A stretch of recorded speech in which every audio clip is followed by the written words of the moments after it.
Imagine a billion-ton meteor is just hurtling toward Earth, right? Set to hit our planet in exactly 10 minutes. Okay, terrifying premise. Right, but just stick with me. The question here is like, can your credit score stop it? What about a really brilliant, highly diversified stock portfolio? Or, I don't know, your job prestige? Well, obviously not. Exactly. Can any of those abstract concepts actually physically enter the collision zone and alter the trajectory of a giant space rock? The answer is just a brutal no. And that unavoidable reality is exactly where we're starting today. It's a sobering thought, for sure. Yeah, so welcome to today's deep dive. We are super thrilled to have you with us. Today, our mission is to decode the hidden blueprints that sort of govern your daily life. Right, the invisible architecture. Exactly. We want to move you from being just a passive resident of your own mind, like bumping into invisible walls all day, to becoming the active architect of your own meaning. And, it's an ambitious mission.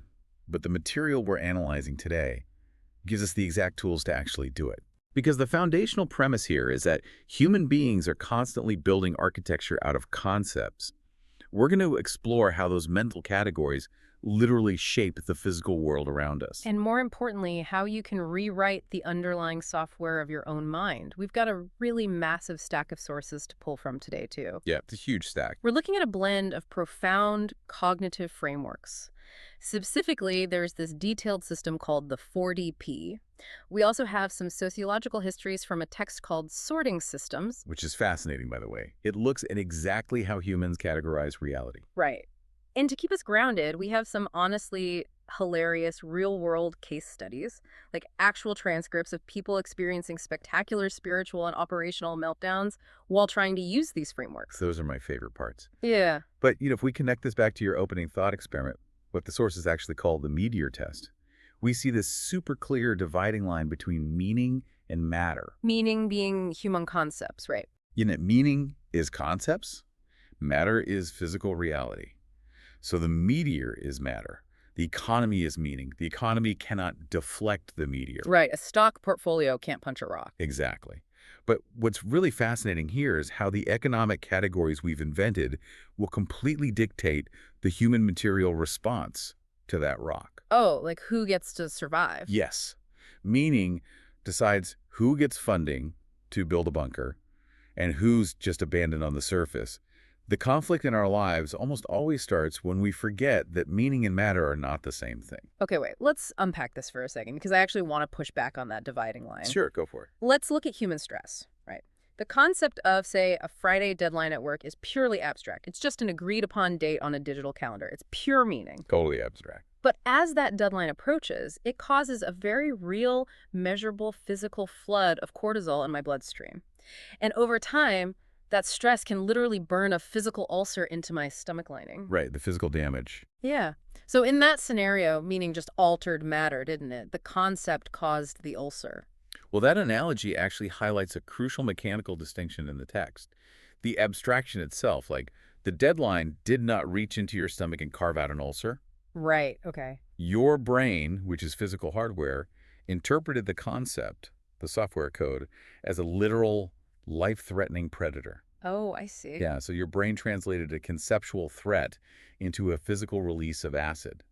The concept remained pure meaning. It just ran on the wetware of your body. Ah, so the code remains abstract, but the hardware takes physical damage from running it. Wow, that makes a lot of sense. Intense, right? Yeah. So we run this conceptual software all day long, basically, just to survive. Like, we put things in categories so our brains don't just crash from data overload. Exactly. But the text argues we completely misunderstand what categories actually do. We often treat them as passive storage buckets for vocabulary. Just filing cabinets. Yeah, and the sources insist we stop doing that. Categories are not buckets. They are load-bearing architecture. Right, and the sources use this brilliant example of a plant in a garden to explain this. Oh, the weed analogy.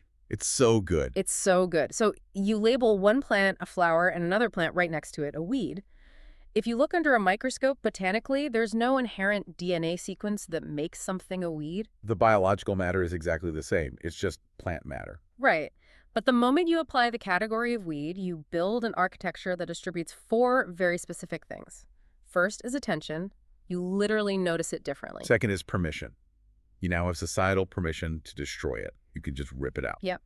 Third is exclusion. It no longer belongs in the garden.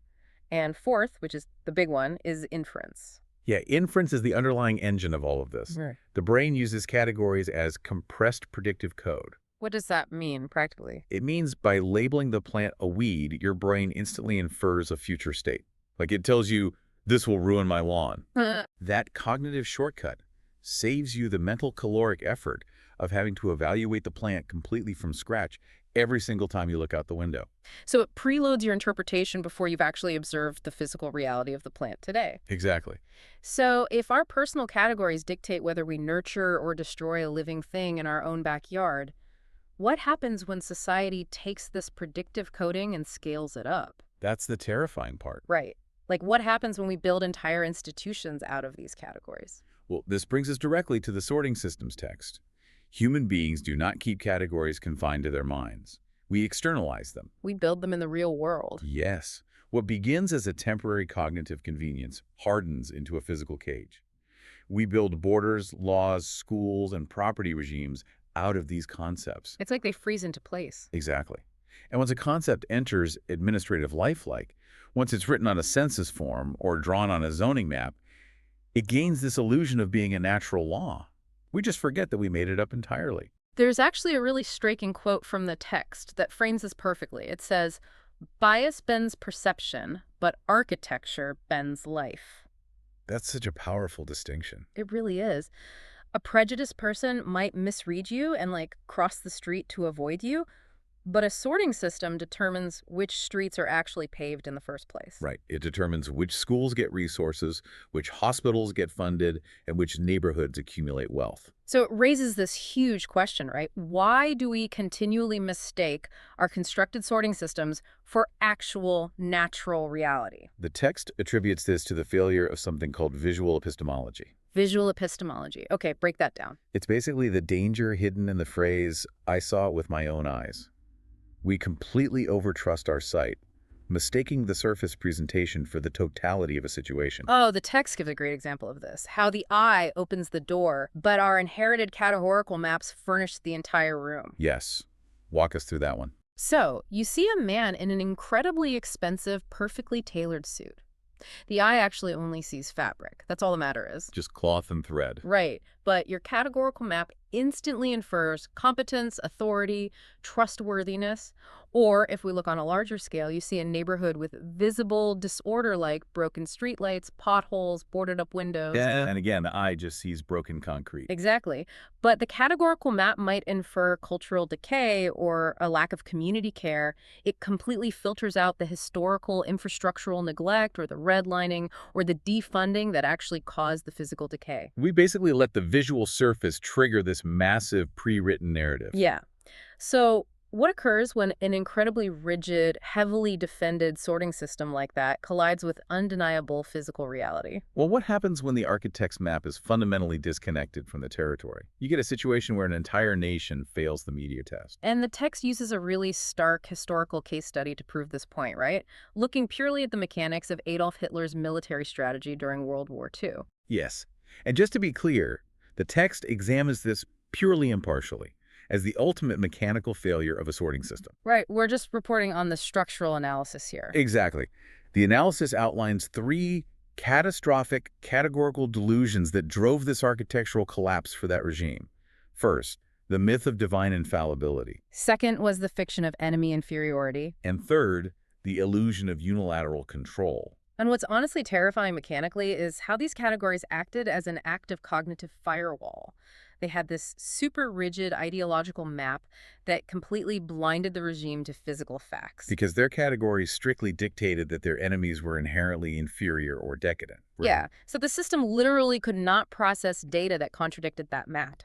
When intelligence reports landed on their desks showing the raw, undeniable industrial manufacturing capacity of the U.S. Or the massive reserves and resilience of the Soviet Union. Exactly. The leaders just dismissed them as fabrications. Because mechanically, the categorization of inferiority made the incoming data computationally impossible for them to accept. They just rejected reality. They confused their own invented category of meaning with the actual physical capability of matter. The map told them there was no mountain there, so they marched their armies right into the cliff face. and material reality crushed them. Because reality always wins the media test. Every single time. So if bad maps injure the territory, how do we debug our own operating systems? Like whether we're talking about navigating global systems or just trying to survive a conflict in our own living room, how do we rewrite the code? Well, the sources provide the antidote for this. It's called the 4DP framework. Target, truth, totally, and title. Okay, the 4 pillars of personal transformation. Let's start with truth because that's the bedrock. Yeah, the text calls this radical self-honesty, which really requires separating your surface self from your core witness. The surface self is just the ego, right? It makes excuses, it gets defensive, it protects your image. Right. And the core witness is the deeper observer inside you that simply notices the mechanics of what's happening without any judgment. The text suggests using the wise parent test for this, which I love. Oh yeah, explain that.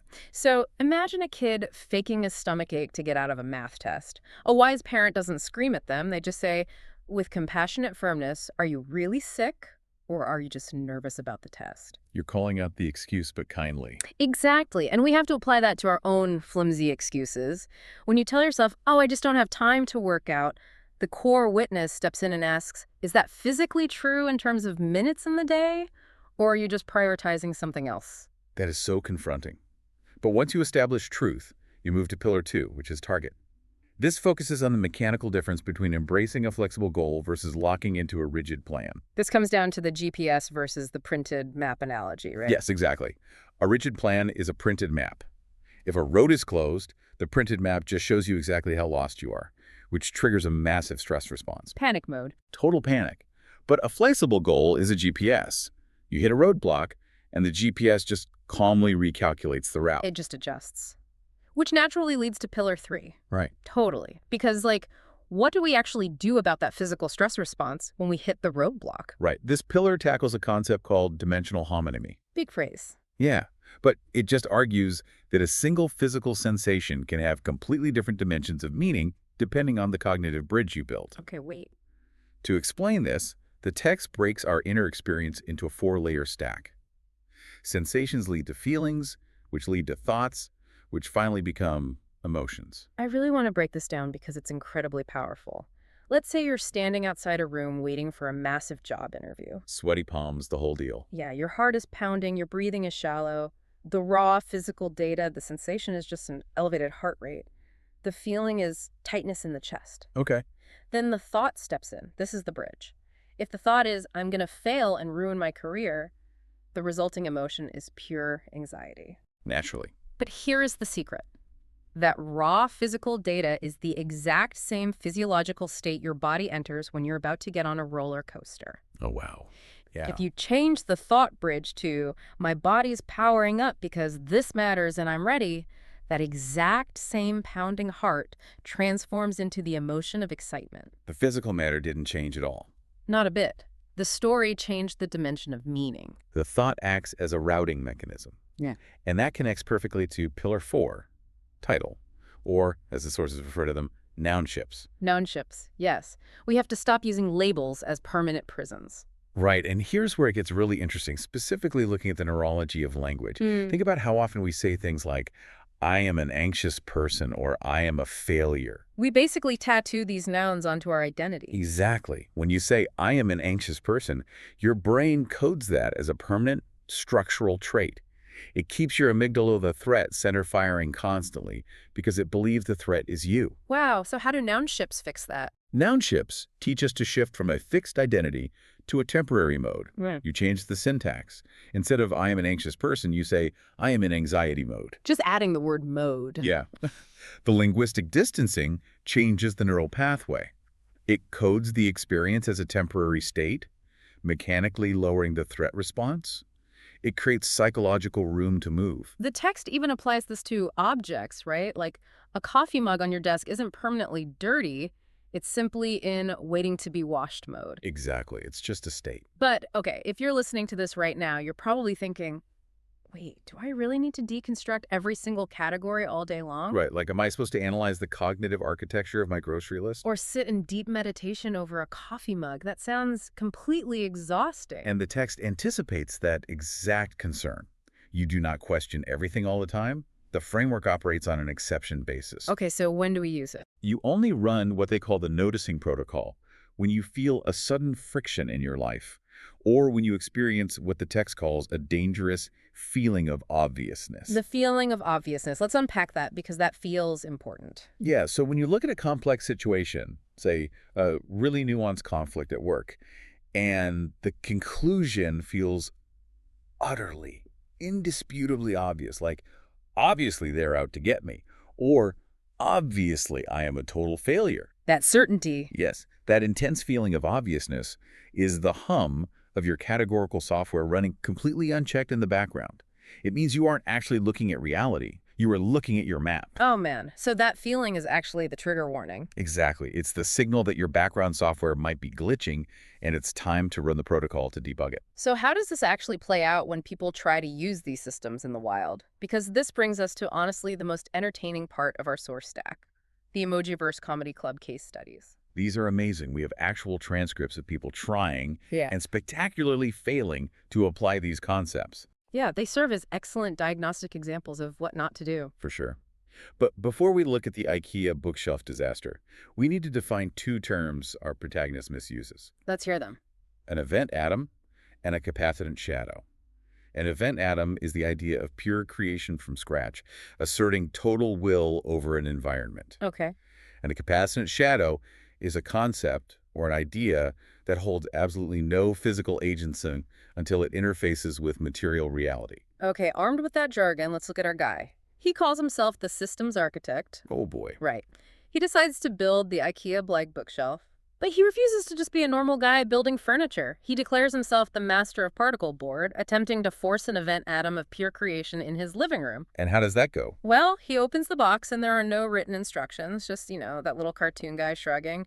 And worse, he's actually missing dowel 4B. Which the text calls the delineator, the physical limit of the system. Right, so his entire architectural mindset collapses. He ignores the physical context, and he ends up sweating on the rug, wielding an Allen wrench like a weapon, just staring at a leaning tower of particle board. He failed because he tried to force conceptual content without respecting the physical context. He didn't have the dowel. Right. In the text terminology, he was trying to force spring and winter. He proved that his grand concept, his capacitant shadow of being a master builder, could not out-architect a missing piece of wood.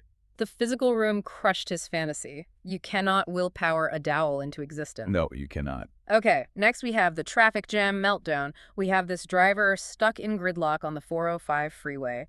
He's doing deep breathing exercises, playing the role of the ultimate Honda Civic monk. He's repeating his little mantra. Yeah, I am the climate, not the weather. I am one traffic. He literally thinks he has reached total Zen enlightenment. And we have to identify what he's actually doing here, which is spiritual bypassing. Right. He is not genuinely surrendering to the frustrating reality of the traffic.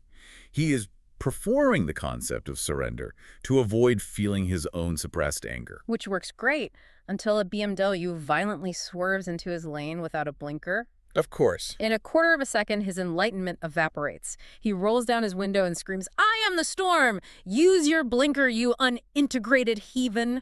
It's so funny, but why did his sophisticated mental system shatter so fast? Because of the BMW. Yeah, the BMW acted as a threshold guardian.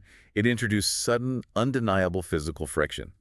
Instead of running the noticing protocol to catch his sensation and adjust his thought bridge, his ego snapped right back into reactive mode. He let the external action of the BMW completely dictate his internal emotional state. Exactly. The text notes the final boss of enlightenment isn't the vast void of the universe, it's a BMW without a blinker. It really is. Yeah. If your carefully constructed architecture falls apart because someone cuts you off in traffic, you don't actually have an architecture, you just have a hobby. Oh, that's brutal. But so true. And that leads us to the final and perhaps most relatable scenario.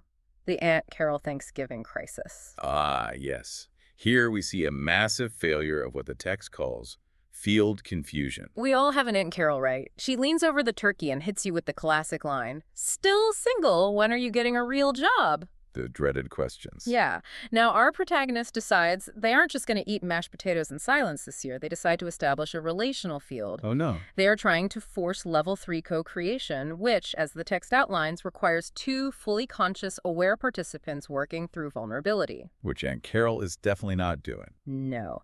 So they look Aunt Carol dead in the eye and say, Aunt Carol, I am currently occupying the autonomous variable 1 position. You are attempting to make me a responsive variable. Let us find the third in this relational field. Aunt Carol just stares blankly and asks someone to pass the gravy. To which the protagonist screams, the gravy is a capacitance shadow, Carol. It has no independent agency unless poured over the turkey of truth. Which is deeply humorous, but it perfectly illustrates field confusion. Totally. The protagonist was demanding level 3 conscious code creation from a level 1 entirely unconscious environment. Aunt Carol was just making small talk over dinner. She had no idea she was in a relational equation. The protagonist was actually using all that jargon as a weapon to build a wall, right? Right. They were blocking vulnerability by just throwing dense concepts at her. You cannot force a stream to go viral at a Thanksgiving dinner table. So what was the correct move? How do you recalculate the GPS in that moment? By setting a compassionate boundary. The response should just be, Aunt Carol, I'm not discussing my career today, but this turkey is fantastic. Simple. Right. You occupy the autonomous variable 1 position by protecting your internal integration without demanding that the external world or Aunt Carol understand your underlying architecture. Because ultimately, this framework isn't a vocabulary list you scream at your relatives. No, it's an internal operating system for how you navigate reality. Synthesizing all of this together. The categories we use every single day are not innocent. They are the invisible architecture of our lives. And when we finally remember that we are the ones drawing the map, we reclaim the admin privileges to our own minds. Right. We stop being reactive ping-pong balls bouncing blindly through someone else's sorting system. We choose our targets.